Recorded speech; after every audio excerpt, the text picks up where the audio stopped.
O container é uma tecnologia disruptiva e você nunca mais vai fazer as coisas do mesmo jeito depois que completar esse workshop. Eu me chamo Gustavo Rafael Stein, eu não sou youtuber, eu estou aqui tentando vencer a minha timidez para apresentar o material que eu preparei para ensinar os meus colegas a usarem o Docker. O workshop ele foi pensado de uma forma que pessoas com pouco ou até nenhum conhecimento técnico consigam segui-lo até o final. Nós vamos usar um laboratório que funciona diretamente no navegador de internet, ou seja, não vai ser necessário instalar nenhuma ferramenta no seu computador. Nós vamos criar uma aplicação web extremamente simples usando a linguagem Python. Nós vamos colocar essa aplicação dentro de um container. Nós vamos entender o que é o Dockerfile. Vamos depois criar diversas instâncias da nossa aplicação. Vamos aprender a distribuir o tráfego entre as instâncias da nossa aplicação. Vamos colocar um banco de dados que será compartilhado pelas instâncias da nossa aplicação e, por fim, nós vamos criar um arquivo compositor que vai nos auxiliar a subir toda essa infraestrutura com apenas um comando. Então, e por que os containers são uma tecnologia disruptiva? Porque eles são uma forma mais eficiente de construir, compartilhar e rodar as aplicações. Com ele, é possível empacotar tudo que a aplicação necessita para funcionar. O seu código-fonte, ferramentas de sistema, arquivos de configuração, bibliotecas e etc. O desenvolvedor que utiliza o container na sua aplicação, ele tem a certeza absoluta de que ela vai funcionar na máquina do colega, vai funcionar no data center ou se ela for, né, se a aplicação for colocada no ambiente de nuvem. Além disso, os containers são extremamente leves e portáveis e oferecem uma segurança muito forte devido ao nível de isolamento que eles possuem. O Docker surgiu em 2013 e ele utiliza duas tecnologias que estavam disponíveis no kernel do Linux, mas hoje em dia o Docker já funciona no macOS, no Windows, no data center e nuvem. E comparando os containers com a máquina virtual, qual a diferença entre eles, né? Então, primeiro vamos definir o que é o host. Então, assim como lá no Airbnb, o host é quem hospeda, certo? E no data center, os hosts são máquinas com grande capacidade de processamento, memória e armazenamento de dados. Mas, para ter um uso mais eficiente desse host, é preciso compartimentalizar esses recursos, porque eles são muito altos para uma aplicação só. Então, eu preciso rodar várias aplicações no mesmo host. Para resolver esse problema, tradicionalmente, aplica-se a virtualização de máquinas. O que é isso? Eu consigo virtualizar o hardware de forma que é possível colocar um pouco do processamento, um pouco da memória para uma máquina virtual, para outra, para outra. O problema é que esse hardware virtual, ele vai demandar um sistema operacional para tomar conta dele, para daí sim eu ter a minha aplicação, certo? E aplicações complexas geralmente demandam mais de uma máquina virtual, né? Ou seja, uma máquina virtual para rodar a aplicação em si, outra máquina virtual para rodar o banco de dados, outra máquina virtual para rodar algum serviço de diretório, né? Para autenticar os usuários, outra máquina virtual para fazer indexação, né? Para pesquisa. Ou seja, para uma aplicação eu vou precisar de várias máquinas virtuais e isso escala muito rápido a quantidade de máquinas virtuais. O problema em se ter várias máquinas virtuais é que os sistemas operacionais que estão instalados nela vão precisar ser diariamente atualizados e os patches de segurança têm que ser aplicados o mais rápido possível, né, para fazer as correções. E muitas máquinas virtuais vão demandar um trabalho muito braçal para atualizar e manter todas seguras, né, e atualizadas. Em contraste, o container, né, ou o Docker, ele virtualiza o kernel do sistema operacional. O que é isso? O kernel, ou núcleo, é o componente do sistema operacional que comanda o hardware. Ou seja, é ele que controla o processador, é ele que controla a memória RAM, é ele que controla o dispositivo de rede, enfim. E com isso, ao invés de eu ter vários sistemas operacionais com pouco recurso, eu vou ter um sistema operacional com todo o recurso do host. E os containers vão rodar em cima dele, como nessa imagem da esquerda aqui. Ou seja, a infraestrutura não vai mais ter que se preocupar com vários sistemas operacionais, né? Ela vai ter um só, que é muito mais fácil para, né, todo dia aplicar um patch se for necessário. Além disso, o Docker, né, ou os containers, eles implementam o que nós chamamos de infraestrutura como código. Ou seja, eu vou ter um arquivo e esse arquivo vai descrever tudo que eu preciso para a minha aplicação funcionar. Então, ele vai descrever qual que é o sistema operacional, ele vai descrever quais bibliotecas estão lá dentro, enfim, tudo é descrito num arquivo. Enquanto que na máquina virtual, eu frequentemente vai necessitar que um técnico se conecte nessa máquina virtual, aplique as atualizações, instale as bibliotecas, instale a aplicação. Aí ele vai para a próxima máquina virtual, vai atualizar o sistema, instalar o banco de dados. Aí ele vai para a próxima máquina virtual, vai instalar os componentes necessários. E isso é um trabalho muito braçal, né? Muito artesanal até, eu diria. Então, e o container, ele sendo um arquivo, descrito por um arquivo, esse arquivo é facilmente colocado junto com o código-fonte, né, da aplicação.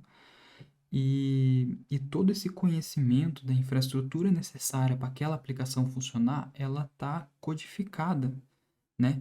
Então, por isso que ele facilita muito a compartilhamento, né? A várias pessoas de uma equipe trabalharem ou até outras equipes, né, trocarem aquela aplicação, porque tudo ali está descrito naquele documento, né, aquele arquivo. Então, rodando aquele arquivo, a aplicação vai funcionar do mesmo jeito em qualquer lugar. E sendo um arquivo, é possível versioná-lo também. Então, a infraestrutura daquela aplicação vai tendo várias versões,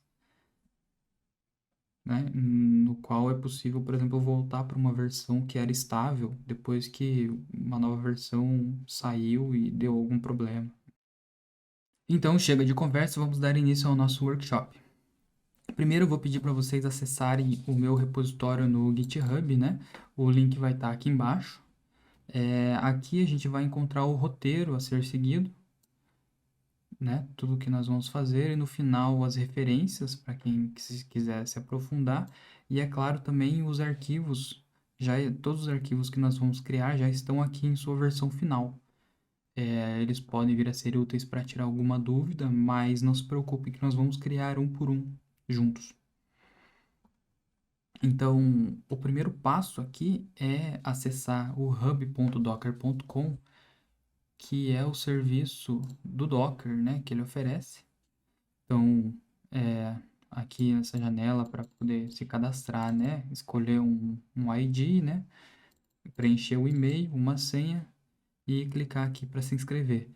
O Docker vai enviar um e-mail, né? É preciso confirmar esse e-mail para daí sim ter acesso ao Docker. Ao Docker Hub, na verdade.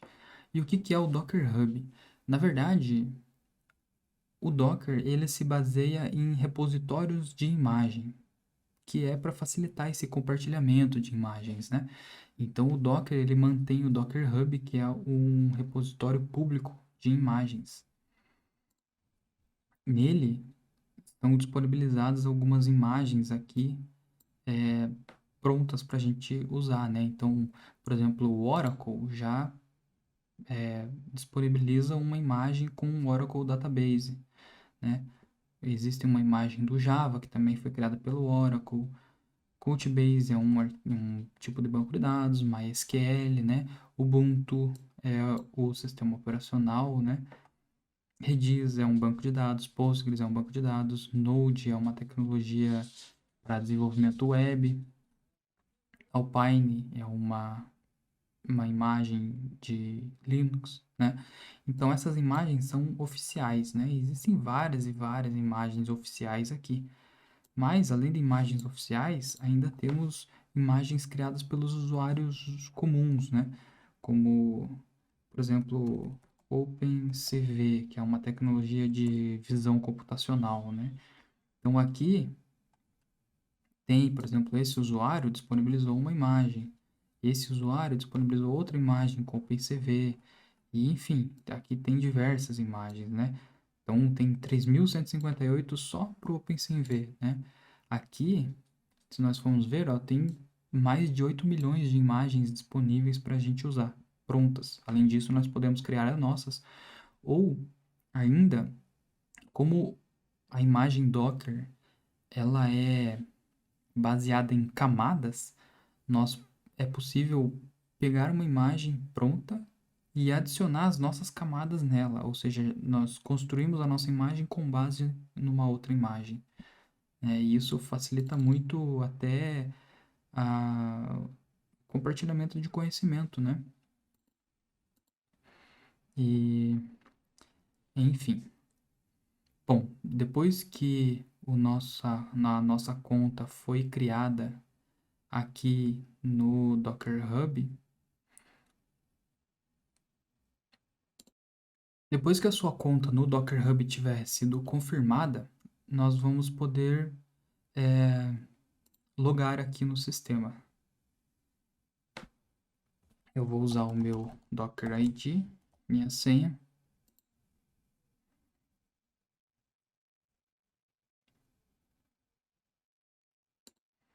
E aqui em repositórios, né, são as imagens. No caso, eu não tenho nenhuma imagem aqui no meu repositório. Mas essa conta vai servir para nós logarmos no nosso ambiente de laboratório. Então, vamos voltar para o nosso roteiro. Qual que é o segundo passo? Depois que criamos a conta no Docker Hub, vamos acessar o nosso laboratório virtual nesse link aqui, ó, playwithdocker.com. Nós vamos cair nessa paginazinha aqui e vamos utilizar o nosso login, né, que nós acabamos de criar no Docker para fazer o login aqui. Aqui para mim ele já logou automaticamente, porque eu já estava logado na outra aba, né? E aqui nós podemos começar.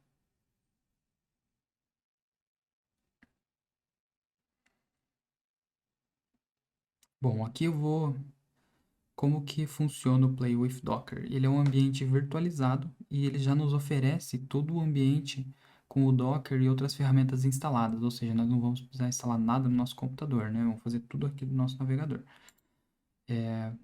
Ele disponibiliza aqui 4 horas de uso, né? Depois disso, os arquivos que foram criados são destruídos, enfim. Mas isso aqui é mais do que suficiente para nós aprendermos aqui algumas coisas bem legais. Então, o primeiro passo é aqui, ó, adicionar uma nova instância. Ele vai criar um host para nós. O meu aqui, no caso, o IP dele é 192.168.0.18. Provavelmente, né, o nome dele é Node1, né? O meu host se chama Node1. E provavelmente para você pode vir a ser outro IP. Isso é importante porque em alguns arquivos nós vamos utilizar esse IP e vai ser preciso prestar atenção, né? Se eu colocar o IP errado não vai funcionar. Eu vou começar mostrando alguns comandos básicos que nós vamos utilizar durante todo o nosso workshop. O primeiro comando é o docker pull. E ele serve para eu puxar uma imagem que está lá naquele repositório público, né, do hub.docker.com, para o meu repositório local. Ou seja, o Docker sempre funciona assim, né? Eu preciso puxar uma imagem de um repositório para o meu repositório local, para daí sim eu poder utilizá-lo. Então aqui eu vou demonstrar, por exemplo, uma imagem chamada Nginx, que é uma imagem bem levinha, só para nós ilustrarmos como que funciona, né? Então, Docker é o nome do comando, né? Pull é um subcomando do comando Docker e Nginx ou Nginx é o nome da imagem que nós vamos puxar. Eu dou Enter aqui e ele está aqui, ó, puxando a minha imagem. Reparem que ele puxou 6 coisas diferentes aqui. O que seria isso? Cada linha dessa representa uma camada da imagem. Ou seja, essa imagem ela possui 6 camadas. Nós vamos entender mais para frente como que essas camadas funcionam, mas é importante saber isso agora. Outra coisa,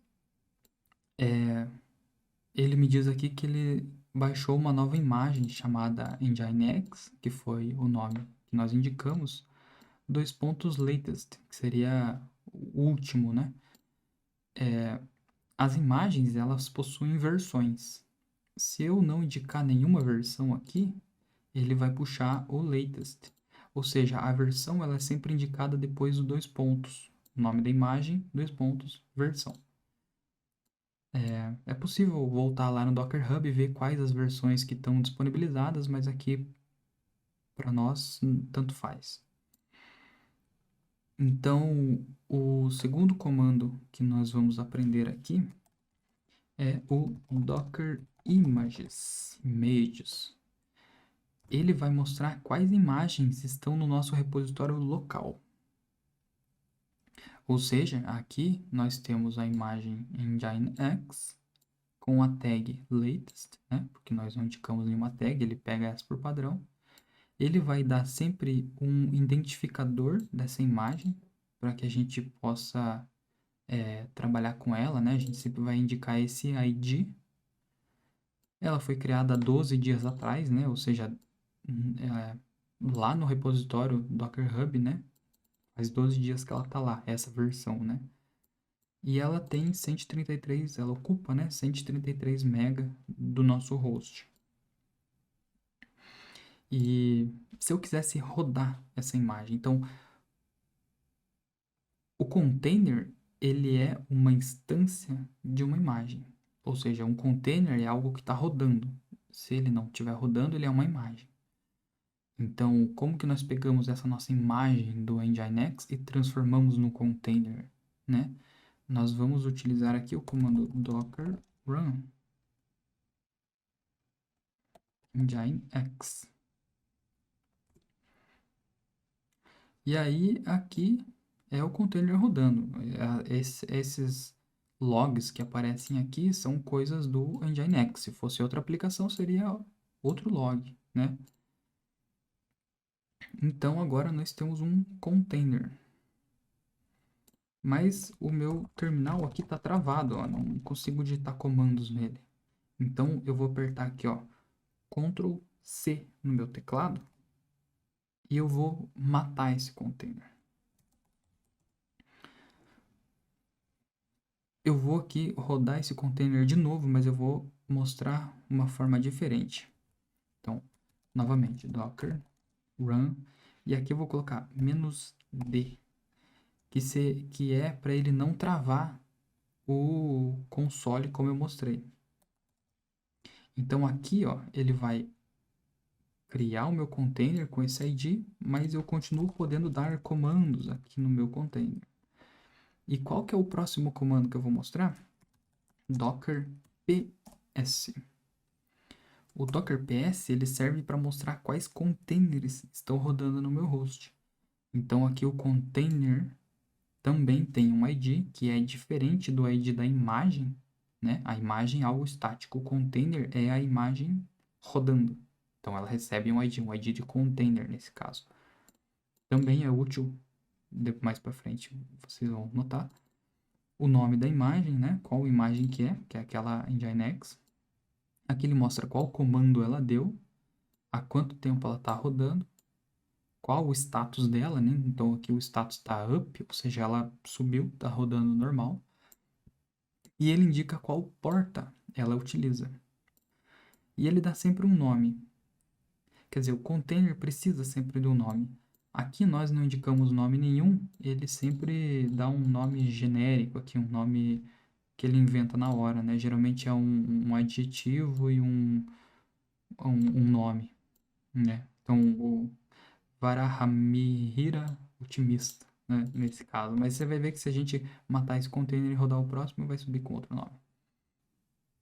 Agora, quando nós iniciamos o nosso container, nós não vimos o log dele. Como é que eu vou saber se está tudo certo com ele? Eu quero ver esses logs. Então, nós temos o comando docker, docker logs. E aí sim eu vou usar o container ID aqui, tá vendo? Uma dica aqui nesse sistema é que, ó, eu posso dar 2 cliques no container ID e eu posso clicar com a bolinha do mouse, ele cola para mim, né? Porque é ruim de eu ficar digitando, né? Então é melhor copiar e colar. Então, de novo, 2 cliques aqui, clique com a bolinha do mouse e ele cola. E aí, ó, eu consigo ver todos os logs daquele container, né? Se tiver um erro, vai aparecer ali, né? Se deu algum problema, né? Os logs servem para isso. E eu havia dito que os containers, eles são relativamente parecidos com as máquinas virtuais, né? Por quê? Porque eu consigo, da mesma forma que eu acesso a máquina virtual e instalo as coisas, eu também posso acessar o container e instalar as coisas, dar os comandos lá. Como que eu faço isso? É um outro comandinho aqui que se chama docker exec. Posso clicar com a bolinha do mouse aqui de novo, ó, e aparece lá. E qual comando que eu quero dar? Então, docker exec, de executar, o ID do container e qual comando que eu quero executar. Eu posso dar o comando ls, que é para listar. Então, ele me listou a raiz do sistema. Outro comando que eu posso dar, por exemplo, é o docker exec. E daí, eu vou ensinar aqui mais um switch, né? Chama switch ou parâmetro. O parâmetro i, porque eu quero que o comando que eu vou rodar seja interativo, e t, porque eu quero que seja um terminal. O ID do container novamente e o comando sh, por exemplo, que é o shell, né, que é o terminal da máquina. Veja que eu caí aqui como usuário root, né? Esse símbolo indica que eu sou o usuário administrador do sistema. E quando eu estava no meu host, né, eu estava como usuário normal, por isso que era esse cifrão. Então, com isso eu sei que eu estou lá dentro do container agora, dando comandos, e não mais no meu host. Esses arquivos aqui que eu estou mostrando, eles são arquivos que estão dentro do container, né? Esse script aqui é o que faz o meu serviço Nginx funcionar. Então, eu posso vir aqui e ver esse arquivo. Docker entrypoint.sh. Então, esse aqui é um arquivo que está dentro do meu container. Para eu sair do container, exit. Pronto. Pode ver que agora apareceu aqui, ó. Eu estou de novo no meu Node 1, né, que é o meu host. Docker ps. Ó, veja que eu saí, né, mas o meu container ainda está lá rodando. E como que eu faço para matar esse container? Docker stop e o meu ID. Ó, agora se eu dou um docker ps, não aparece mais o meu container, mas eu dei um stop, eu não matei ele, ou seja, ele está pausado, ele não deixou de existir. Como que eu faço para ver ele? Docker ps -all. Então, eu tenho aqui, ó, os dois containers Nginx que eu rodei, eles estão aqui ainda. Então, para eu remover eles, para eles deixarem de utilizar recurso do meu host, eu vou precisar do comando docker rm, que é para remover, né? Rm de remover, -f, que é para forçar. E aí eu coloco o ID do container, e eu posso colocar aqui o ID do meu container antigo e apagar. Agora, se eu der um docker ps -all, eu não tenho mais nenhum container rodando, nem pausado, né? Eu limpei tudo. Bom, e com isso nós encerramos a parte dos comandos básicos do nosso workshop. Com esses comandos que nós aprendemos, nós vamos conseguir fazer quase todas as próximas atividades. Eu ainda vou ensinar mais alguns parâmetros importantes, mas agora nós sabemos que o Docker Pull serve para pegar uma imagem de um repositório e copiar para o nosso repositório local. O Docker Image serve para nós gerenciarmos as imagens locais que estão no nosso host. O Docker Run cria uma instância da imagem, ou seja, ele cria um container. O Docker PS serve para listar quais containers estão rodando no meu host. O Docker Logs, ele serve para eu poder conectar e ver os logs da minha aplicação para poder debugar ou ver se ela já está funcionando, né? Tem aplicações que demoram minutos para subir, por exemplo, né? Então você vai acompanhando os logs. O Docker exec, que serve para executar um comando dentro de um container, né? Então eu consigo entrar no container, executar um comando, sair do container e o container continua rodando, né? E o Docker stop, que serve para pausar o container, e o doc rm-f, que vai remover. Eu posso dar o comando docker rm-f, indicar o ID do container direto, sem precisar pausar ele, por exemplo. Mas nós vimos os comandos, mas nós não vimos nenhuma aplicação rodando. Porque eu ainda preciso introduzir mais um conceito, que são as portas. Os containers, eles têm as portas, eles têm os IPs internos deles, né, numa rede virtual dentro do meu host, e eles têm as portas de comunicação deles. Mas para eu poder acessar a aplicação dentro do container, eu preciso mapear essa porta do container numa porta do meu host, para daí sim eu vou ter acesso. Senão ele fica trabalhando isolado dentro dessa rede virtual. E como que eu mapeio uma porta? Eu vou usar o comando, né, o parâmetro "-p" no comando docker run. Então vamos subir aqui a nossa imagem do Nginx uma última vez, só para ver ela funcionando de verdade. Então docker run -p. A porta, eu posso mapear qualquer porta do meu host na porta que o container usa. Então, nós sabemos que o container usa a porta 80. Então, eu preciso mapear a porta 80 no container em qualquer outra porta do meu host. Pode ser a 80, pode ser qualquer outra.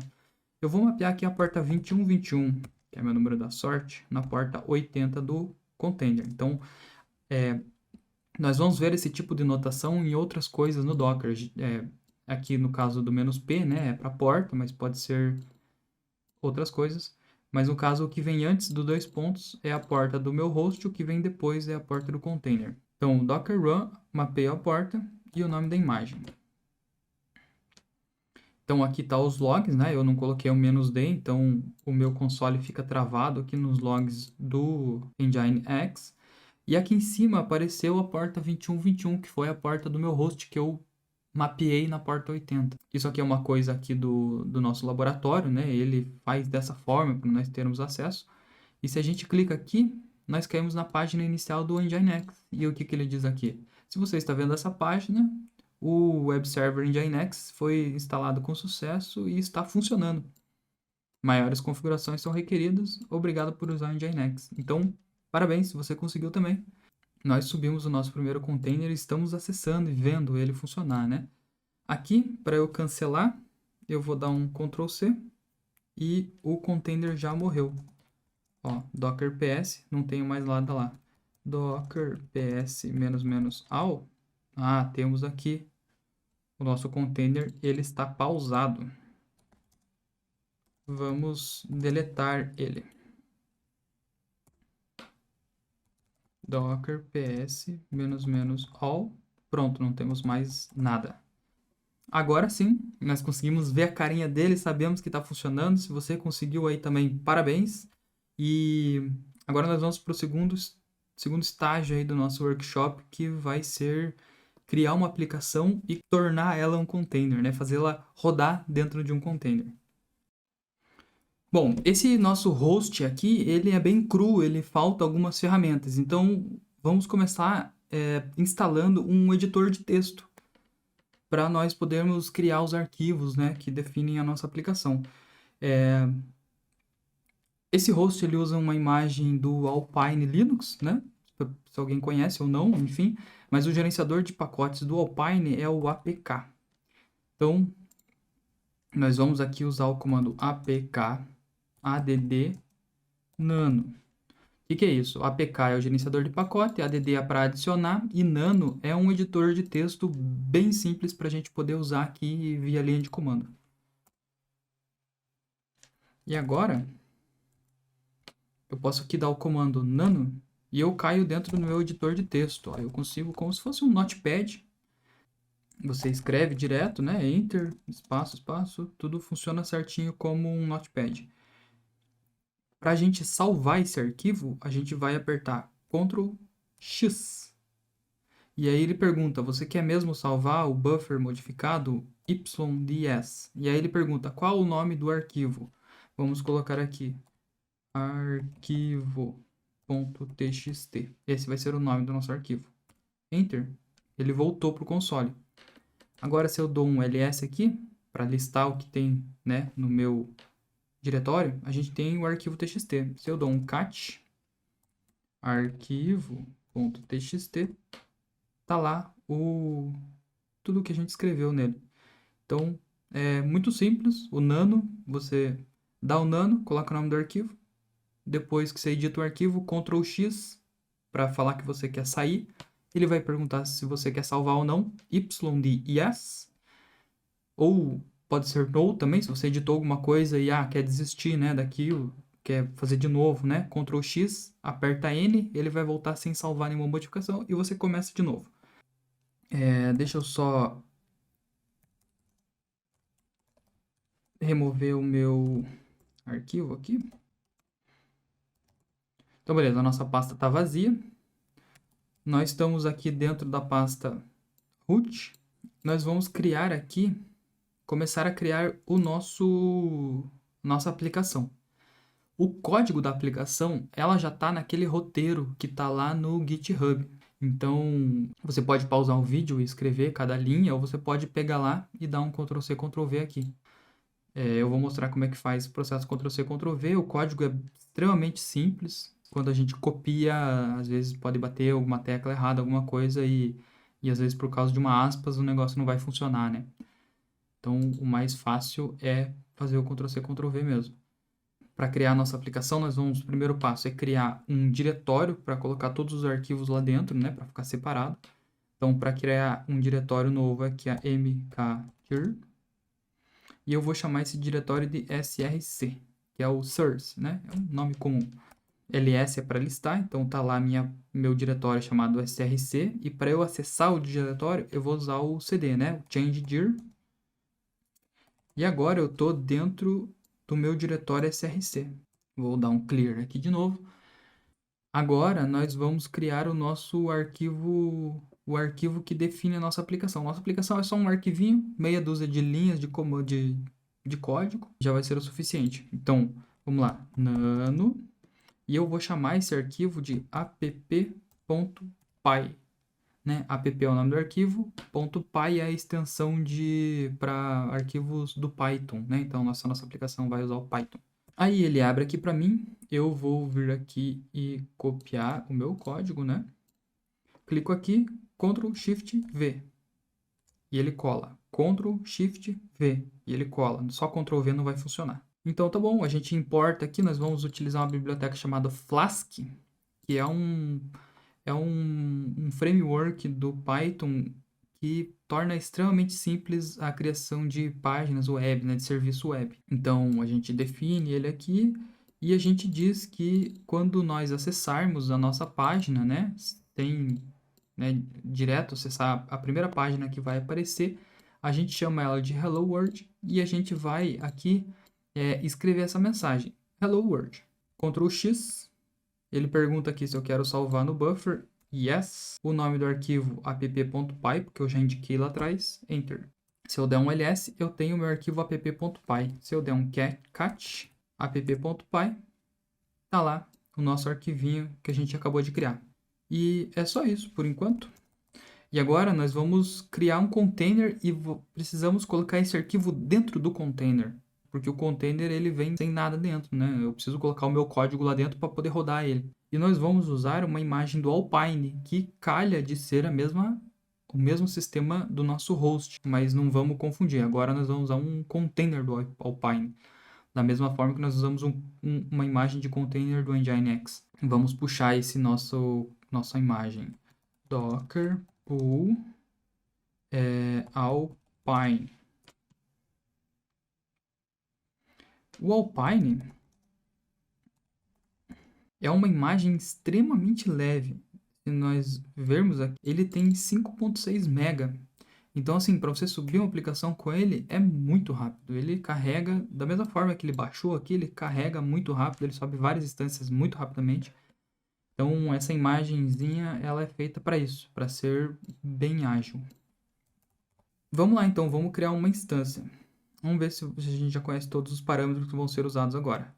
Docker run, né? Nós vamos rodar aquela imagem Alpine, nós vamos criar um container daquela imagem Alpine, menos TI, né? Eu quero um terminal iterativo. Eu vou usar aqui mais um outro comando chamado "-rm", ou seja, quando eu der stop no container, o Docker vai lá e remove ele automaticamente. Então eu não preciso quando eu uso o "-rm", é uma boa prática sempre usá-lo. Eu não preciso ficar me preocupando em ficar listando lá com "-all" para ver se tem alguma imagem pausada, né? Ele já apaga sozinho e eu não fico consumindo recurso na minha máquina. Então é uma ótima ideia sempre colocar o "-rm".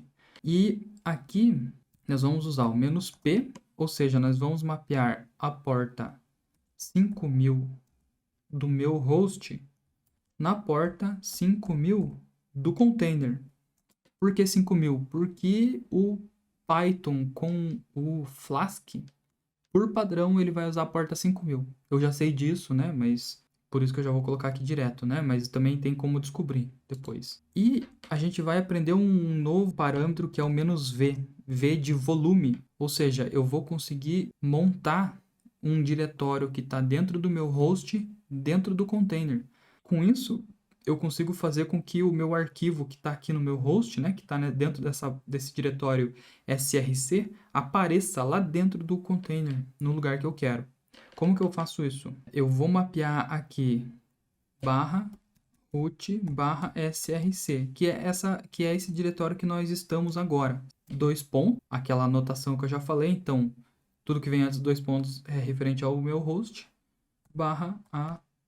/aplicação, que é o diretório que eu quero montar dentro do container, e o nome da imagem. Se tudo der certo, nós caímos lá, ó. Como eu coloquei o TI, né? Então eu caí numa seção iterativa do meu container e ele já está mapeando a porta 5000, mas se eu clicar aqui, não está funcionando. Claro, a gente precisa ainda subir a nossa aplicação, né? Se eu der um ls aqui, eu estou na raiz do meu Alpine. Todos esses diretórios aqui já vêm por padrão. E esse aqui é aquele que a gente acabou de montar.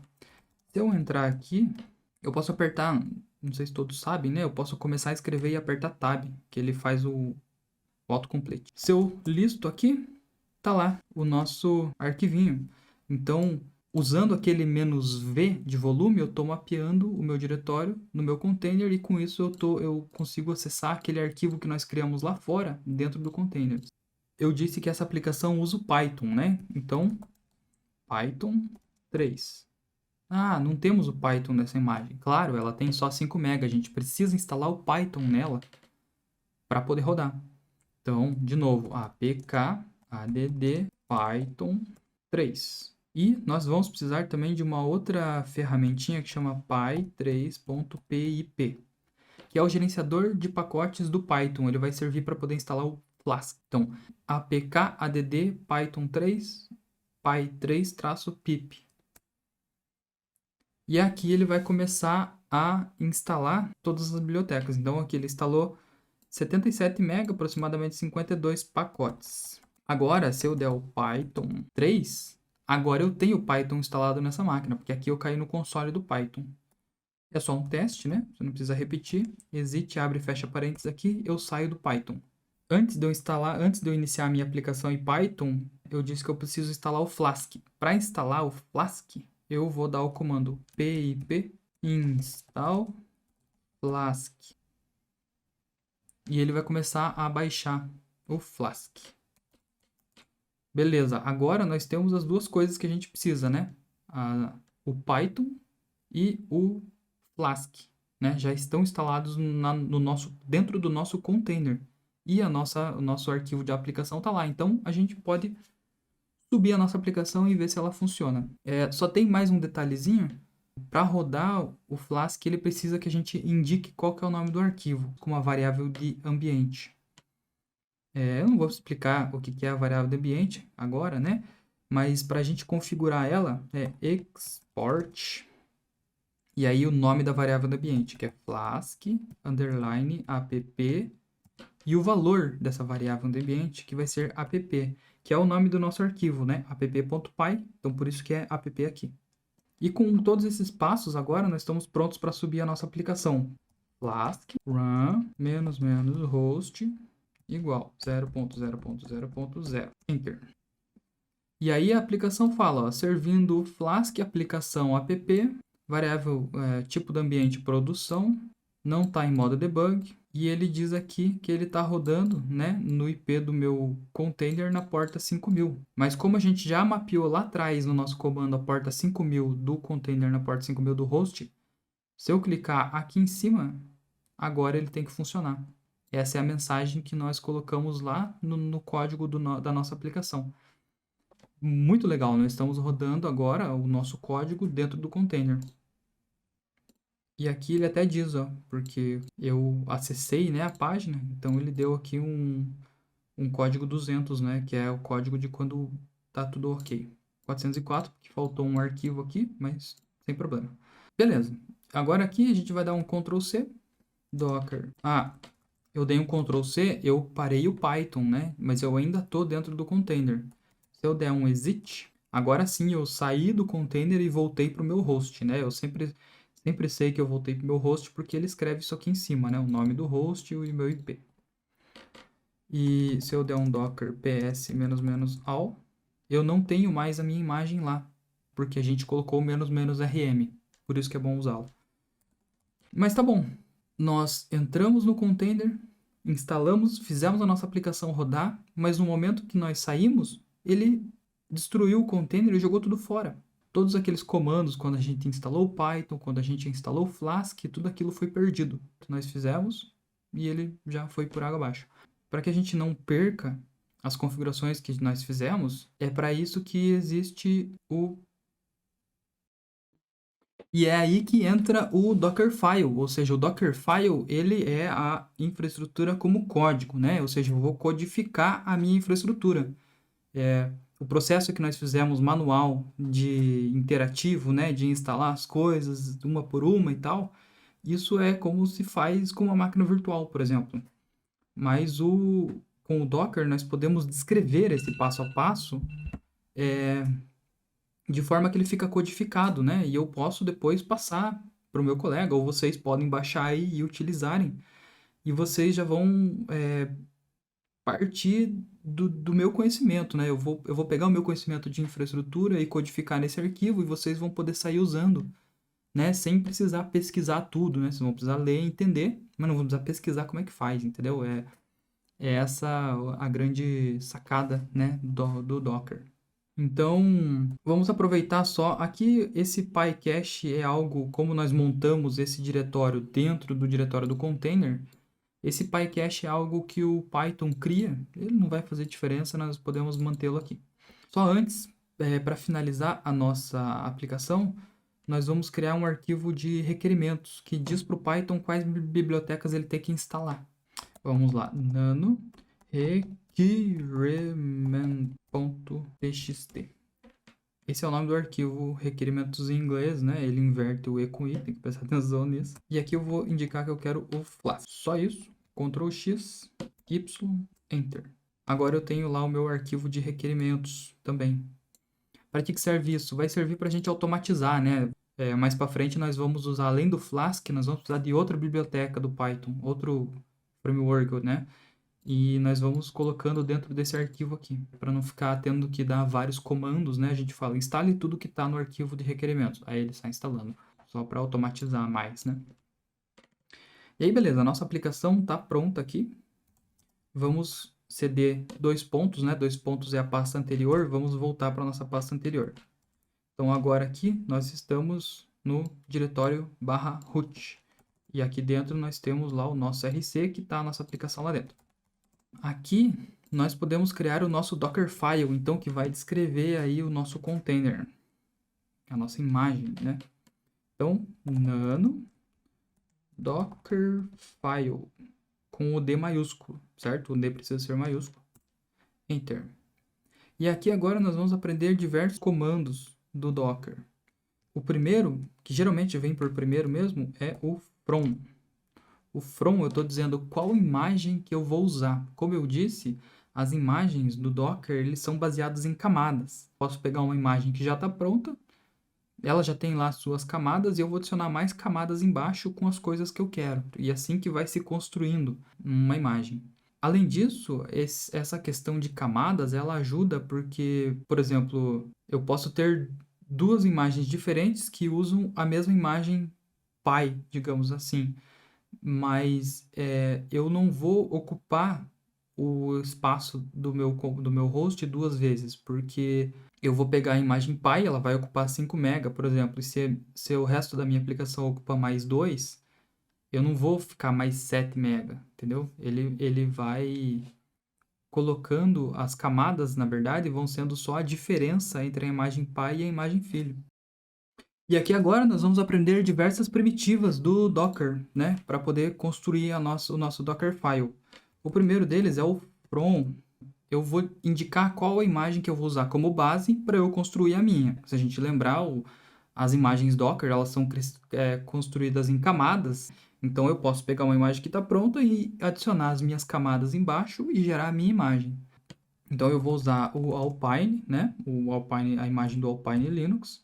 Outra primitiva aqui é o env, ou seja, eu vou configurar uma variável de ambiente para o meu container, né? Se vocês lembram, o Flask exige que eu coloque uma variável de ambiente indicando o nome do arquivo, então Flask underline app é igual a app, né? Que a gente tinha colocado com o comando export.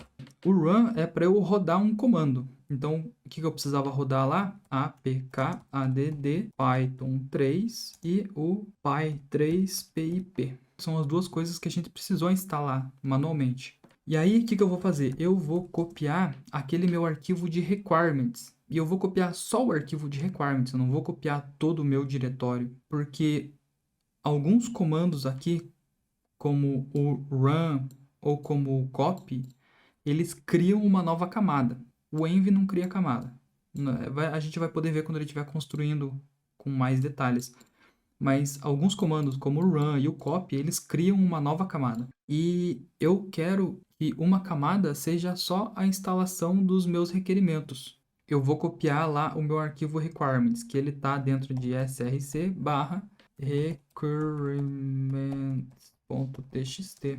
E eu vou colocar onde? Dentro do meu container, né? Eu quero que ele apareça no diretório app/requirements, ou seja, com o mesmo nome. Eu poderia mudar o nome do arquivo aqui, mas nesse caso, não. O próxima primitiva que a gente vai usar aqui é o workdir. Ou seja, eu vou dizer qual que é o diretório que eu vou trabalhar. Eu copiei o meu arquivo lá para o /app, mas eu não estou lá trabalhando. Eu tenho que indicar que eu quero ir para aquele diretório. É assim que eu faço. E aí aqui eu vou criar uma outra camada, que é a camada run, onde eu vou rodar efetivamente aquele comando pip install. Lá dentro do container nós tínhamos indicado o Flask aqui direto, né? Mas como agora a gente tem o arquivo requirements, eu coloco lá -r e indico o arquivo. E aí eu vou colocar um no cache dir, que é para tornar esse processo um pouquinho mais rápido. E depois que eu instalei os requirements, é que eu vou copiar a minha aplicação para dentro. Então, eu vou dar novamente um copy. E agora sim, eu vou indicar que eu quero copiar o diretório src dentro do diretório app, dentro do meu container. E por que eu faço isso aqui? Agora eu posso explicar. Como eu disse, esse comando e esse comando vão criar camadas. Ou seja, meu container aqui, minha imagem, né? Ela já vai ter pelo menos 5 camadas, né? A primeira camada, que é o Alpine, e em cima dele eu vou instalar o Python com o pip. Depois eu vou ter uma camada onde eu copio o meu requirements, né, o meu arquivo de texto. E aí eu vou ter outra camada onde é que eu instalo as coisas nesse arquivo de texto. Eu poderia fazer todas essas coisas aqui num comando só e gerar uma camada só. O problema é que se eu alterar a minha aplicação, por mais que eu altere uma vírgula no meu arquivo app.py, eu vou ter que refazer todas as camadas de novo, porque eu só teria uma camada.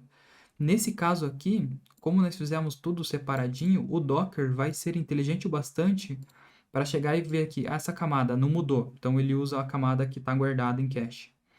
Essa camada aqui, não mudou, ele usa a camada que está em cache. Essa camada aqui, não mudou, ele usa o que está em cache. Pip install, ele vê que o requirements não mudou, não instalou mais nada, ele usa a camada que está em cache. Aí quando ele vem aqui, opa, a imagem mudou. Então ele copia de novo o src para o app, né? Se eu tiver um arquivo novo, o meu arquivo com a minha vírgula a mais. E só esse processo que vai demorar. Todos esse aqui ele vai passar batido, assim, puff, rapidinho. Porque ele não vai precisar refazer. Então é uma boa prática separar em camadas de uma forma que as coisas que mudam menos eu vou colocando mais para cima. E quanto maior a probabilidade de alterar alguma coisa, eu vou jogando isso para baixo. Porque isso facilita na hora da gente construir a imagem. Nós vamos aqui daqui a pouco construir essa imagem, você vai ver que ele demora um pouquinho a cada camada, mas depois da primeira vez que a gente roda, fica tudo guardado em cache. E depois ele vai sendo inteligente o bastante para ver qual camada que mudou e ele só altera aquela. Então o processo de build vai ficando mais rápido. Nosso penúltimo diretivo aqui que nós vamos usar do Dockerfile é o expose. Essa diretiva, ela não cria camada, ela não faz nada. Ela é tipo uma diretiva de documentação, assim. Então, para outra pessoa que usar esse Dockerfile, vai bater o olho e saber, esse container usa a porta 5000. Então, por isso a gente coloca aqui. E, por fim, o entry point, que é como que ele chama assim o comando que vai dar quando o container iniciar. E aqui no nosso caso, ele tem aqui a forma de indicar esse entry point é um pouquinho mais rebuscada, né? Eu não posso colocar direto o comando, eu preciso colocar dessa forma, todo separado, ó. Abre colchetes, abre aspas, o primeiro comando, que era Flask, se vocês se lembram, vírgula. Aí o segundo comando era o que? Run. E aí vírgula. E o terceiro comando era o que? Menos menos host igual 0.0.0.0. E aí eu fecho colchetes. Então beleza, se vocês repararem aqui, a gente fez tudo que a gente tinha feito manualmente na etapa anterior, nós codificamos aqui. Então vamos dar um Ctrl X, ele vai perguntar se eu quero salvar. Y. Eu vou salvar aqui com o Dockerfile com o D maiúsculo. Enter. E agora eu tenho aqui o meu Dockerfile e o meu diretório src. E agora eu vou introduzir mais um comando que a gente não aprendeu lá nos comandos básicos, mas é o docker build. O docker build vai construir a nossa imagem e colocá-la no nosso repositório local. Então, como que a gente faz? Docker build. E aí aqui a gente vai precisar indicar o parâmetro "-t", que é a tag. Ou seja, é aqui que nós vamos colocar o nome e a versão da nossa imagem. Aqui no caso eu vou chamar de app, que aí é a versão, né? 2 pontos, aqui também ele usa 0.1, vai ser a versão, né? E aí eu tenho que indicar o diretório que está o meu Dockerfile. Mas o diretório que está o meu Dockerfile é o diretório que a gente está trabalhando. Então nós vamos usar aqui um atalho, né? Digamos assim, que é o ponto. Toda vez que eu coloco ponto, eu indico o diretório que eu estou trabalhando. 2 pontos é o diretório anterior, né? Por isso que eu dou CD a 2 pontos. E por isso que aqui eu coloco um ponto só. E aí aqui ele vai começar a construir a nossa imagem, ó. Tudo aquilo que ele fez, ó, ele baixou os mesmos 77 megas da outra vez. Aqui, ó, ele já começou a rodar o comando pip install requirements. Né? Então vamos começar do começo. A partir do momento que eu dei o Docker build, ele pegou a imagem Alpine, ela já estava na minha máquina, então ele não precisou baixar, né? Ele usou o que está em cache. Colocou a nossa variável do ambiente. Isso aqui não cria uma camada. Aí ele deu aquele comando run apk, né? add python 3 pip3. Então ele instalou essas duas ferramentas, né? Isso aqui é a saída daquele comando. São os mesmos 77 MB que ele instalou lá atrás.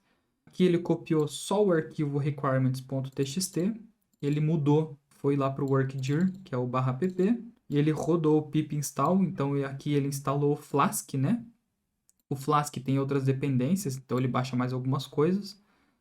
E aí sim ele copiou a nossa aplicação. O expose não é nada, né? Só uma documentação. O entry point aqui também não cria camada. E beleza, ele diz lá, ó, criou com sucesso. Se a gente der o nosso Docker Images, agora, além da nossa imagem do Nginx e do Alpine, nós temos a imagem do app, que é a nossa aplicação. Ela foi criada há 1 minuto atrás. E assim, de 5,6 MB, a gente foi para 75 MB, né? Ou seja, a nossa imagem final tem 70 MB a mais do que a imagem original do Alpine. Isso é basicamente o Flask, o Python e a nossa aplicação. E agora vamos criar um container dessa imagem, né? Então, docker run -d para não travar o meu console, -p para eu mapear uma porta do meu host numa porta do container. Então, aqui no caso agora eu vou mapear a porta 80 do meu host na porta 5000 do meu container. Aqui no caso eu não preciso usar o -v, porque a nossa imagem já está com o nosso arquivo lá dentro, né? Então eu não preciso mapear o arquivo, né? O nosso Dockerfile já copiou ele. E o nome da imagem, app 2.0.1. Então, docker ps. Beleza, ó, nós temos lá o nosso container ID, a imagem é o app versão alpha 1, e o comando lá, ó, flask run host 0.0, aqui não aparece tudo, mas é o nosso comandinho.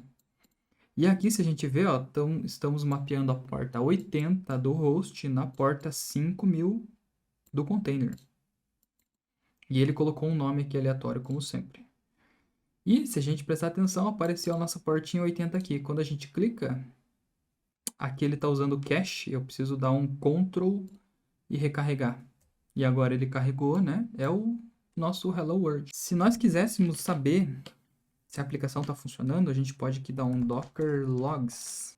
Aqui o Docker Logs tem um parâmetro legal, que é o "-f", que é F de follow, ou seja, ele vai... Deixa eu mostrar. Se eu não dou o "-f", ele vai imprimir o log e vai morrer, e vai voltar aqui. Aí eu preciso... Se tiver alguma movimentação lá, não vai aparecer aqui, certo? Mas se eu dou o Docker Logs de novo, agora ele apareceu aqui, ó, mais 3 requisições, né, que eu acabei de fazer. Mas se eu der o "-f", que é o follow, aí ele imprime e fica travado lá, certo? E se eu... Ó, vou dar um enter aqui. E se eu carrego mais uma, 2, 3 vezes, ele aparece aqui, tá vendo? Então, quando eu dou o "-f", ele fica travado do mesmo jeito quando eu não dou o "-d", né? Mas aqui, a vantagem de eu dar o "-d" lá atrás e usar o "-f" aqui é porque se eu dou um Ctrl+C aqui, eu saio dos logs, mas o container continua rodando. E se eu não dou o "-d" quando eu inicio ele e eu dou um Ctrl+C para sair, ele mata o container. Então, é essa a diferença. Muito legal, se você conseguiu, parabéns, agora você tem a própria aplicação que você construiu, tá containerizada, se é que essa palavra existe em português, né? Mas em inglês o pessoal fala containerize. Agora, nós vamos fazer uma modificação na nossa imagem, porque nós vamos aprender um conceito diferente. Então, deixa eu aqui o docker ps, docker rm-f, vamos aqui remover a nossa imagem. Beleza, matou, a nossa portinha desapareceu daqui de cima. Vamos entrar de novo no nosso RC e vamos modificar a nossa aplicação. Nós vamos fazer com que a aplicação leia uma variável do ambiente e imprima essa variável do ambiente. Dessa forma, nós conseguimos ter uma configuração dinâmica. Sem precisar compilar o container, eu consigo modificar algum parâmetro. É essa a ideia. Então, nós vamos precisar aqui da biblioteca OS. Então, ó, import OS. Essa aqui é a primeira linha que nós vamos modificar. Aqui nós vamos precisar indicar app-name, que é o nome da nossa variável. Ela vai receber o os.getEnv, ou seja, ele vai pegar uma variável do ambiente do sistema operacional. O nome dessa variável do ambiente nós vamos chamar de app_name. Então, essa é a segunda linha que nós vamos modificar. E aqui embaixo, no Hello World, nós vamos indicar essa variável do ambiente. Então, from, abre chaves, né? app_name, fecha chaves. E uma exclamaçãozinha. Quando ele imprimir essa string aqui, ele vai substituir isso aqui, né, por essa variável. E essa variável vai pegar da variável do ambiente, do sistema operacional. Essa aqui é a terceira linha que nós alteramos. E é só isso a nossa alteração. Ctrl X, ele pergunta se quer salvar, Y, Enter. Se nós fizermos lá o nosso cat, a gente está aqui com as nossas 3 linhas modificadas. CD 2 pontos, né, voltar para o diretório anterior. E agora nós vamos precisar dar um novo Docker build. Então, Docker build -t da tag app 2 pontos. Eu vou chamar essa versão de 0.2 e ponto. Agora, se vocês perceberem, ele não instalou nada. Tá vendo? Ele não instalou o Python, ele não fez todo aquele processo de novo. Por quê? Porque ele usou o cache. Ou seja, a única coisa que mudou foi essa linha aqui. Que ele deu uma travadinha a mais ali, né? Passou alguns segundos a mais, que é copiando o arquivo. Tudo isso aqui em cima ele usou cache. E a vantagem disso é que, por exemplo, ó, Docker Images. Agora eu tenho 2 versões da minha imagem, certo? A primeira e a segunda. Embora uma tenha 75 MB e a outra também, eu não estou ocupando aqui 150 MB, né? Eu estou ocupando 75, porque elas usam as mesmas camadas, né? A única camada que muda entre uma e outra é a última. E a última é alguns kbytes, né? Porque é só um arquivinho de texto. Então, vamos subir aqui a nossa aplicação mais uma vez, a versão 0.2 da aplicação. Docker run -d -p, vamos mapear agora a porta 5000, na porta 5000. E agora a gente tem aqui uma nova forma de indicar variável do ambiente. Eu posso indicar a minha variável do ambiente lá no Dockerfile, usando o comando env, né, da forma que a gente fez. Mas eu posso também indicar aqui, ó, -e, app_name igual, e eu vou chamar aqui de flask 01. Nome da imagem, 2 pontos, versão. E beleza, ele está lá rodando. E agora, quando eu acesso, Hello World from Flask 1. Ou seja, esse Flask 1 aqui não está no código, ele está vindo por uma variável do ambiente. E se eu quiser alterar, eu mato o container, mudo a variável do ambiente, e se eu subir, ele vai mudar o nome. Vou deixar ele rodando. Está lá rodando, minha versão 0.2. Pode ficar lá. Agora nós vamos aprender a publicar uma imagem. Todo mundo criou, né, a imagem lá no hub.docker.com para a gente poder usar aqui o nosso laboratório, mas também a gente tem uma conta lá. E lá a gente pode publicar nossas imagens. Eu posso publicar minha imagem, você pode puxar ela aí, né? Entendeu? É a questão do compartilhamento, né? Aquele é um repositório público. E como que nós fazemos isso? Nós vamos dar o comando docker login. Ele vai perguntar qual que é o meu username. O meu, no caso, é grsten. E aqui ele vai perguntar a minha senha, né? Então... E beleza, se tudo der certo, ele vai dizer aqui, ó, login bem sucedido. E para nós fazermos o upload da nossa imagem lá para o repositório, então eu tô aqui já logado, ó, meu profile, e eu não tenho nenhum repositório, né? Se eu clico aqui em repositórios, não tem nenhuma imagem. Aqui, voltando, né, para o nosso host, para eu poder fazer o upload da imagem lá, funciona da seguinte forma. Docker Images. Então, eu tenho as minhas imagens. Vamos supor que eu queira mandar essa versão 0.2 para lá. Docker tag app 2.0.2, ou seja, eu estou dizendo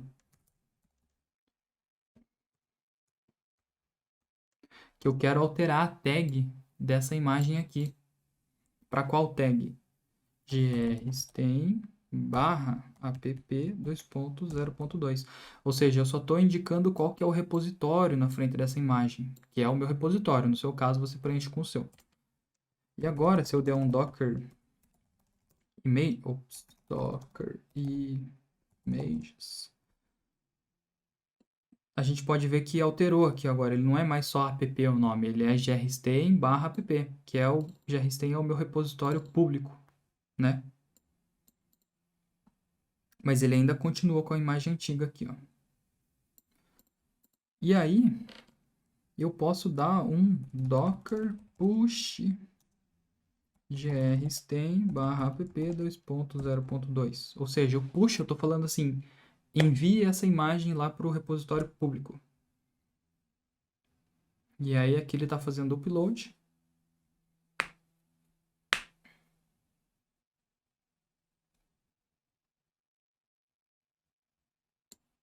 Beleza, disse que está tudo certo. Essa nossa imagem esse nosso container, ele é muito utilizado. Muitas pessoas acessando e ele não está dando conta, um container só. Nós podemos usar o Docker para facilmente subir outras instâncias desse container. Como que eu faço isso? Nós vamos dar o comando de novo. Docker run -d, né, para não travar, como sempre, -p. Aqui eu vou colocar na porta 5001. Na porta 5000 do meu container. 5001 do host, 5001 do container. E o nome da imagem, né? Eu precisava do -z, né? App para colocar -z para colocar variável no ambiente, né? Que se chama app name. E nesse caso aqui eu vou chamar de flask02. E o nome da imagem, app:0.2. Docker PS, agora tenho duas instâncias rodando. Só que se nós prestarmos atenção, ó, a primeira eu tinha colocado na porta 5000 do host, mapeada na 5000 do container. E a segunda instância está na porta 5001 do host, mapeado na porta 5000 do host, 5000 do container. E aqui em cima agora eu tenho duas portas, ó. Se eu clico na 5000, eu vou para o flask01. Se eu clico na 5001, eu vou para o flask02. Que eu apertar a flechinha para cima, ele repete o comando. Vamos alterar aqui, vamos colocar flask03. Ops, vamos colocar na porta 2 o flask03. E beleza, agora nós temos 3 instâncias da nossa aplicação rodando. Docker PS, temos 3 instâncias, cada uma numa porta do host, mas todas usam a mesma porta do container, obviamente. Clear. Mas como é que eu vou balancear a carga? Né? Porque eu quero distribuir a carga entre as minhas instâncias, senão não adianta nada. Então agora nós vamos usar aquela imagem do Nginx novamente, que ele é um proxy reverso e ele foi criado, né? Uma das funcionalidades dele é exatamente esse balanceamento de carga. Como que nós fazemos isso? Primeiro, nós vamos criar um arquivo chamado nginx.conf. Então, nano nginx, né, .conf. Aqui dentro desse arquivo, eu vou copiar aqui, ó. Esse aqui é a configuração do Nginx, eu não vou entrar em detalhes.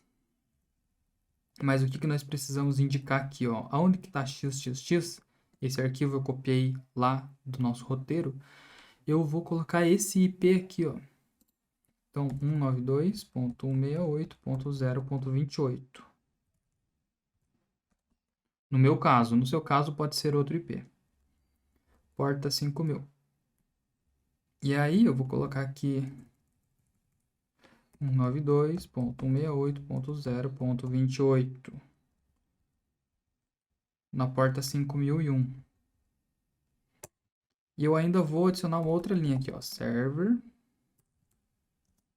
192.168.0.28, dois pontos, porta 5002. E esse weight aqui, que seria o peso, é como que ele vai balancear essa carga. Então, nesse caso aqui dessa configuração que nós fizemos, a cada 4 conexões, o servidor Flask 1 vai receber 2 e os outros 2 vão receber uma cada um deles. E aqui, beleza, eu posso dar um Ctrl X, Y, Enter. Ele criou lá o nosso arquivo nginx.conf, cat nginx.conf, tá lá o que a gente acabou de fazer. Agora, nós vamos rodar uma imagem daquele nginx. Então, docker run.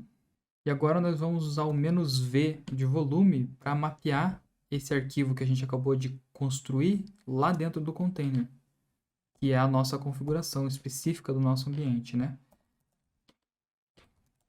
Então, esse aqui é ponto barra, né? Ou seja, o diretório que eu tô, o arquivo nginx.conf, eu vou mapear numa pasta específica lá dentro do container, que tem que ser esse diretório, né?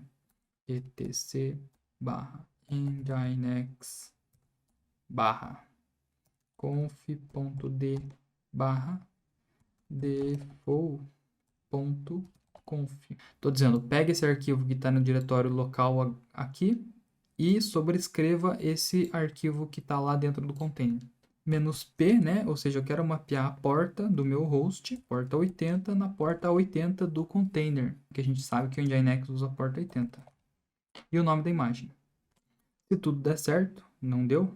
O problema aqui é que eu não posso usar ponto. Então, flechinha para cima aqui. Aqui tem que ser, na verdade, barra root barra nginxconf. Tem que ser um caminho absoluto. E dessa forma, ele subiu. Subiu, tá travado aqui no log. E aqui eu tenho agora no meu host a porta 80, 5002, 5001 e 5000 funcionando. Se eu clicar na porta 80, nós caímos no Flask 01.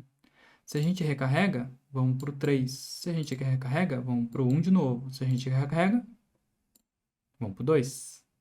Então, 2 hits no Flask 1, 1 hit no Flask 2, 1 hit no Flask 3. E assim ele vai manter essa proporção, ó. Bom, e com isso, nós encerramos aqui a parte do multi-containers, né? Nós, recapitulando, nós colocamos a nossa aplicação dentro de um container, nós criamos, né, construímos o container dela e salvamos o nosso repositório. Depois nós criamos diversas, né, 3 instâncias da nossa aplicação rodando paralelamente. E depois nós subimos ainda um container do Nginx para fazer o balanceamento de carga entre essas aplicações.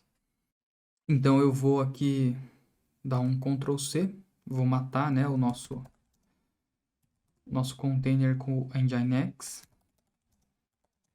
Vou dar um rm-f em todos esses containers aqui que estão ativos, né?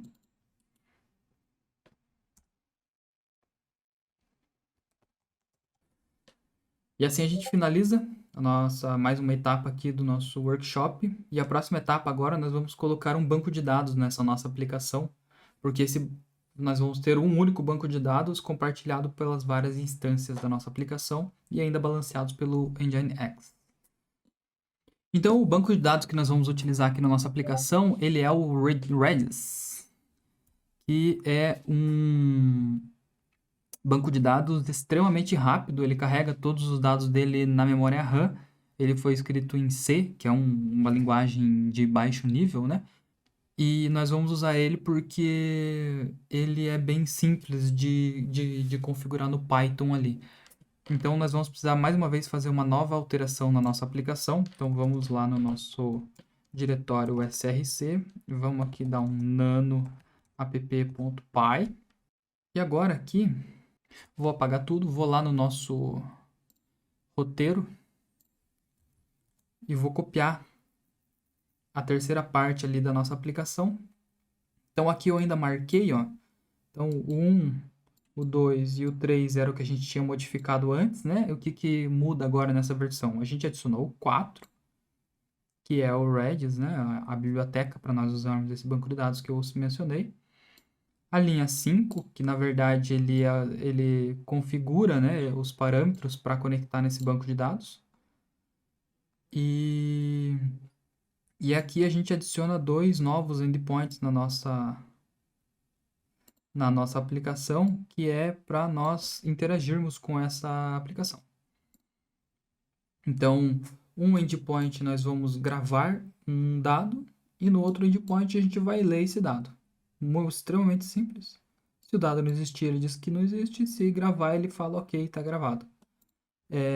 Outra alteração é que assim, ele sempre, se nós vermos aqui, ó, ele sempre vai imprimir qual que é a instância, né? Qual que é a instância da nossa aplicação que está respondendo. Então aqui vou dar um Ctrl X, quero salvar, sim, aperta Enter, beleza. Aqui nós temos também que editar os requirements, porque agora nós vamos precisar de uma nova biblioteca aqui chamada Redis. Então, Ctrl X, Y, Enter. Então, tenho lá cat, minha aplicação.py, cat, meus requirements, tá lá os dois. Beleza, agora eu volto um diretório anterior e vou dar um docker build -t. Vou chamar a aplicação de app versão 0.3 e o Dockerfile está nesse diretório. E agora, como nós alteramos o requirements, pode ver que ele voltou nessa camada aqui, que é a sexta camada, e ele está instalando de novo. Ó. Então, ele instalou o Flask, algumas dependências, mas ele instalou aqui o Redis também. Legal? Então, esse build demorou um pouquinho, né? Porque ele voltou algumas camadas para refazer e refez tudo dali para frente. Docker Images. Temos lá a nossa imagem que foi criada há 27 segundos atrás. Então, agora, a nossa estrutura está começando a ficar complicada, né? Porque nós vamos ter um Nginx na frente recebendo as conexões. Esse Nginx vai balancear a carga entre 3 aplicações, 3 instâncias da nossa aplicação. E essas 3 instâncias da nossa aplicação vão consultar um banco de dados único, compartilhado entre elas. Para nós não termos que ficar fazendo tudo à mão, nós vamos agora para a última fase do nosso workshop, que é entender como funciona o Docker Compose. Porque o Docker Compose é uma ferramenta à parte que ajuda nós a codificarmos a nossa infraestrutura multi-containers, né? Então, eu tenho o meu Dockerfile que cria a minha imagem, mas eu vou ter o meu Docker Compose que vai, com um comando só, vai subir toda essa infraestrutura e fazer a conexão entre esses containers. O Docker Compose ele é um arquivo YAML.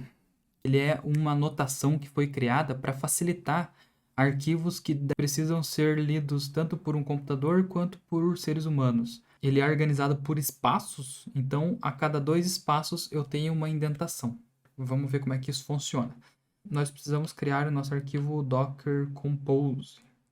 Vou limpar aqui minha tela. Nano docker-compose.yaml. Como que funciona esse arquivo? Eu preciso obrigatoriamente indicar qual que é a versão que eu estou usando aqui. Nós vamos usar a versão 3.8. E aí nós começamos a indicar os nossos serviços. Services. Como eu falei, eu vou usar sempre 2 pontos e daí espaços para fazer a indentação. Então, eu indiquei services, né, no primeiro nível e eu vou entrar um nível acima. Eu aperto 2 vezes o espaço e digo aqui, Flask 01 vai ser o nome do meu primeiro serviço. E aí, 2 espaços, 2 espaços. Então, dentro do Flask 01, o que eu vou indicar? Vou indicar a imagem. Aqui no caso vai ser app 2.0.3, 4 espaços. Environment. Aqui eu vou indicar minhas variáveis de ambiente. Então, 1, 2, 3, 4, 5, 6, tracinho, app underline name, igual, Flask 01. Certo? Que era o "-e" que a gente indicava lá no comando, agora a gente precisa indicar no arquivo.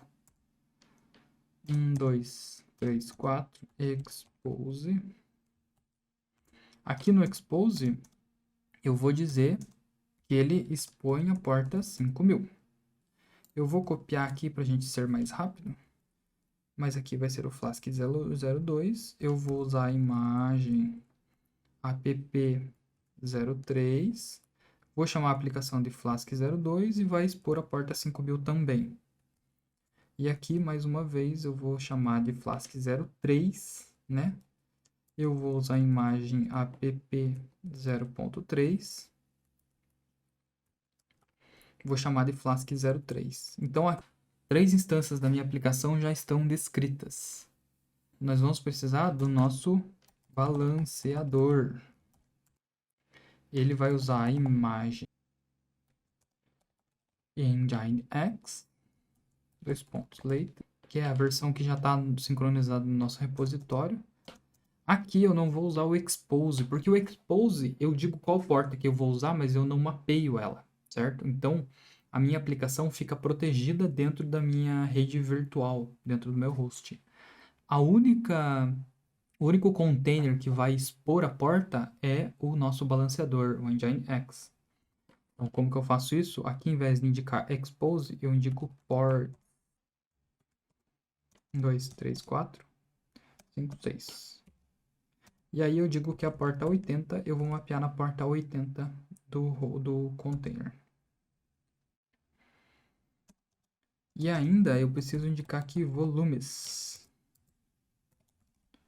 2 pontos, 1, 2, 3, 4, 5, 6. Eu indico que eu vou pegar o meu arquivo /root /nginx.conf, 2 pontos, né? Eu vou mapear no /etc /nginx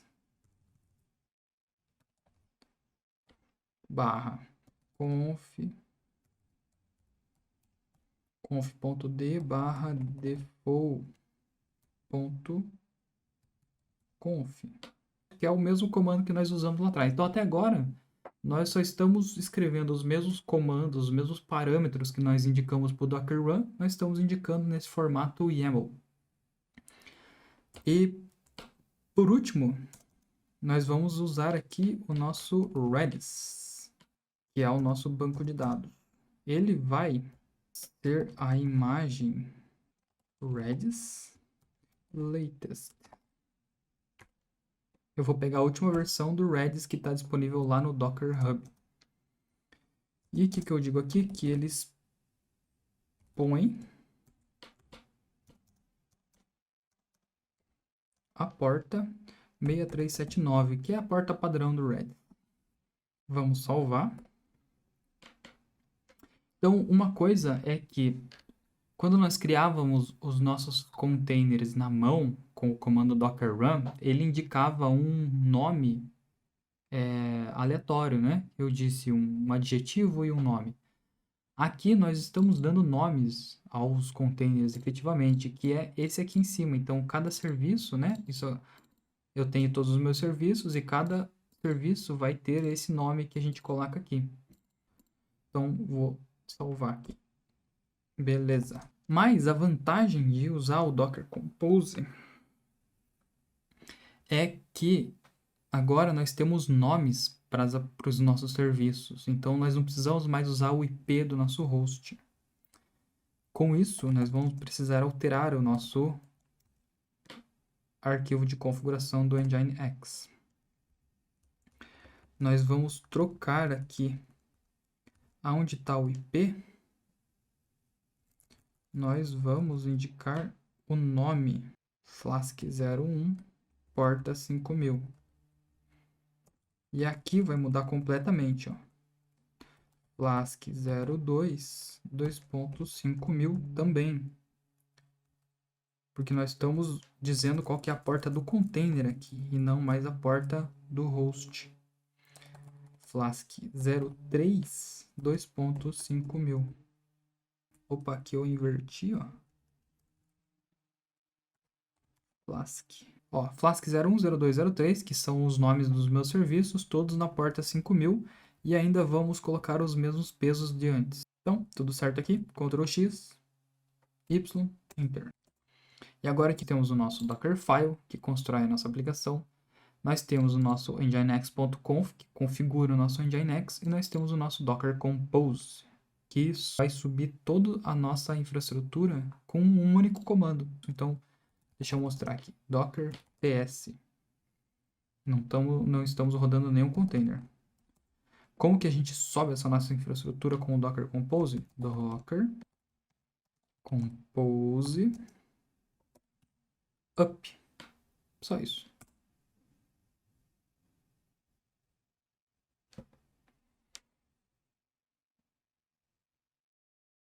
Bom, infelizmente o laboratório aqui ele tá com um probleminha ao rodar o Docker Compose up. Eu já abri uma requisição para a empresa que mantém aqui esse laboratório para ver se eles corrigem. Mas no caso ele está dando esse problema aqui ao dar o comando Docker Compose up. Para a gente conseguir finalizar o nosso workshop, eu vou demonstrar aqui na minha máquina direto e vamos torcer para que o pessoal corrija rápido esse problema aí. Vamos mudar aqui para o VS Code. E aqui para minha máquina eu já transportei todos os arquivos que nós criamos, né? Eu estou aqui com os arquivos idênticos que nós tínhamos lá, o Dockerfile, o Nginx aqui com o Flask 01, 02, 03, todos na porta 5000, com os mesmos pesos, certo? O nosso Docker Compose aqui está da mesma forma, né? Nós temos os 3 serviços. No caso lá nós fizemos ao contrário, né? Primeiro o balanceador, depois o Redis, que não vai fazer muita diferença, mas é assim que está lá. E nós, estando no diretório onde é que está o Docker Compose, nós damos o comando Docker Compose up. E o que deveria ter acontecido lá no laboratório é o seguinte: ele começa a subir todos os nossos serviços e ele mostra aqui por cores cada um deles, né? O log de cada um deles. Ó. Então ele subiu o nosso balanceador, ele subiu o nosso banco de dados e ele subiu as nossas 3 aplicações. Se nós pegarmos aqui o nosso terminal,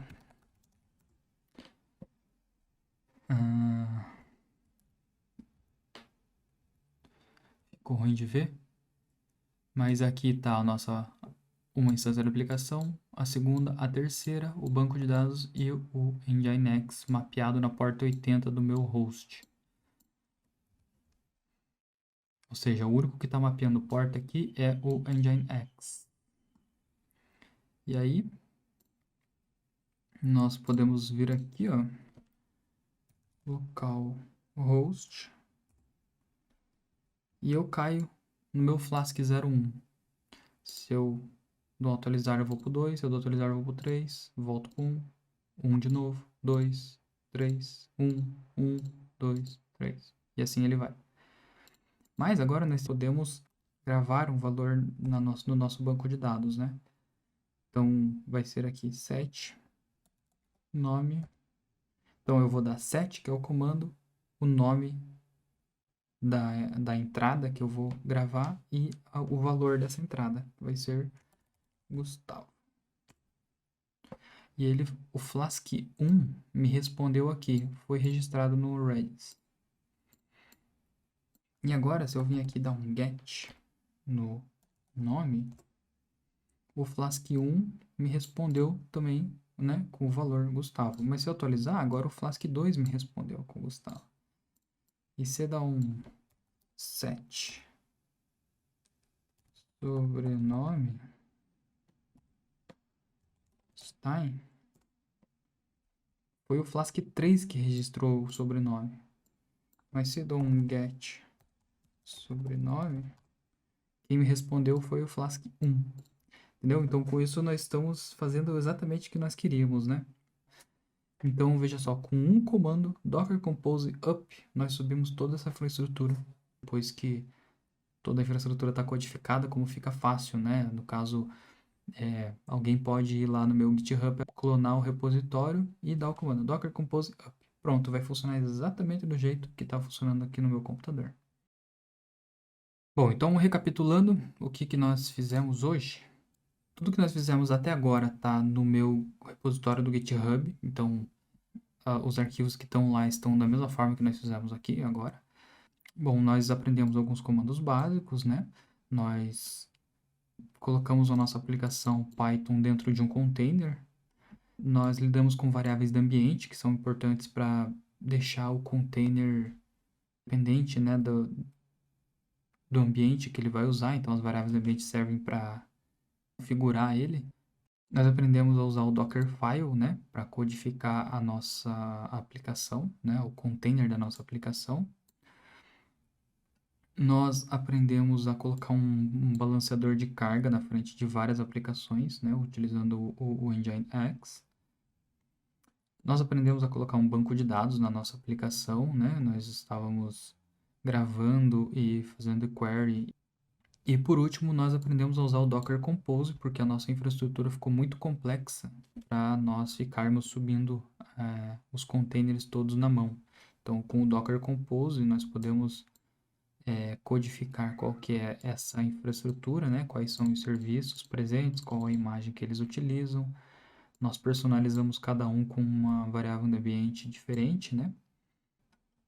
E por fim conseguimos colocar tudo isso para funcionar, né? São 5 containers com um único comando. Além disso, aqui no nosso roteiro, eu mostro como que se publica uma imagem lá no Docker Hub, né? Então, vai usar aqui o comando docker login, inserir suas credenciais. E aí é preciso usar o comando docker tag para colocar o nome do repositório, né, que no caso é o nome, o ID do usuário, na frente aqui do nome da nossa aplicação. Então, quando nós inserimos isso aqui, né, na frente do nome da aplicação, basta dar um docker push e ele vai fazer o upload lá para o nosso repositório público. E aí, depois disso, qualquer pessoa pode ir lá e dar o comando docker run e indicar a tua imagem, indicando aqui o nome do repositório, né? E aí ele vai puxar lá do repositório público e rodar. Outra coisa que nós não vimos é o Docker Volumes, que ele permite guardar os arquivos de um container, né? Então é possível criar um volume aqui dando o comando docker volume create, né? E daí eu escolhendo o nome do volume e depois montar esse volume lá na aplicação. Ou seja, aqui eu só coloco o nome do volume, né? Que é esse nome que eu dei aqui. Então, se aqui não é um caminho de diretório, né? Ele sabe que é um volume. A vantagem do volume é que ele fica separado dos meus arquivos, né? Ele fica lá dentro do Docker. E aí é possível gerenciar ele com esse comando docker volume, né? Então, você pode criar, você pode inspecionar, pode deletar. Então, por exemplo, eu posso usar isso aqui para colocar o meu banco de dados, né? Então, a primeira vez eu populo o banco de dados, eu vou usando esse volume, e quando eu precisar resetar, eu apago esse volume, crio outro volume do zero. É para isso que serve. E outra forma é o bind mount, que a gente já usou, né? Que no caso é quando eu uso o "-v", só que eu indico aqui um diretório, aí ele vai montar esse diretório lá dentro. Aí não fica separado, aí eu estou misturando os arquivos do meu host com os arquivos do container. E por último, a funcionalidade avançada que eu deixei registrado aqui é o Multi-Stage Builds. Por exemplo, numa imagem Java, né, numa aplicação Java, frequentemente usa-se o Maven para criá-la. Mas o Maven é algo que é utilizado só na hora do build. E em tempo de execução ele não é necessário. Então, eu posso usar uma imagem do Maven e chamar ela de build. E aí eu dou o comando aqui e rodo lá o Maven Package. Esse comando vai construir a minha aplicação Java e vai gerar um arquivo jar ou war no final. E aí pego de outra imagem. Então aqui eu estou dando outro comando from. Agora uma imagem com o Tomcat. Essa imagem Tomcat não tem o Maven dentro, né? Então ela só tem o Tomcat. E aí eu copio, usa-se esse parâmetro aqui, ó, from build, né, que é o nome da imagem que eu dei lá em cima. E eu digo qual arquivo que eu quero copiar, que no caso ele está copiando o war, e aonde que ele está colocando. Então, a vantagem de se fazer isso é que eu não vou ter nada de Maven, nada do que o Maven tenha baixado, nenhum cache, nada dentro da minha imagem final, certo? Ele vai baixar essa imagem, vai fazer o build da minha aplicação e vai jogar tudo fora. E aqui, né, não vai jogar fora, na verdade ele vai Aqui ele vai copiar o meu war, né, que é o arquivo final que eu queria, daí o resto ele joga fora. Dessa forma, a imagem fica muito mais enxuta. E aqui eu coloquei um exemplo de como que se faz isso em Python. Então, o Python é uma linguagem de script, né? Ela não é compilada, mas os módulos dele são compilados. E para compilar os módulos, precisa de bastante coisa. Então, aqui a gente usa uma imagem do Debian Buster, que tem quase 1 GB essa imagem. Então, nós usamos essa imagem para fazer o pip3 install, né, dos nossos requirements, semelhante ao que a gente fez no workshop. Só que aqui nós pegamos de novo uma imagem do Python 3, só que usando o Alpine. E essa imagem aqui tem 100 MB, ou seja, ela tem 10% do que a imagem que a gente usou para criar. E aí nós compilamos, né? Porque aqui nós chamamos ela de compile image. Então nós copiamos do compile image o root, o ponto local, e colamos no home user local do container. Dessa forma também eu evito aqui colocar todas essas coisas dentro da minha imagem. Tanto que para compilar eu uso uma imagem Debian e para rodar eu uso uma imagem Alpine. São duas distribuições diferentes de Linux, né? E aqui no final você vai encontrar as referências, né? Para tudo que eu escrevi aqui tá com base nesses endereços aqui. Então, eu queria agradecer mais uma vez todo mundo que teve paciência de seguir até aqui. Eu espero que você tenha aprendido alguma coisa, espero que esse aprendizado seja útil no seu dia a dia. O meu contato está lá no GitHub, pode entrar em contato comigo, qualquer dúvida, a gente pode trocar uma ideia, eu tenho um canal no Discord, enfim, fique à vontade. Um abraço, se cuide.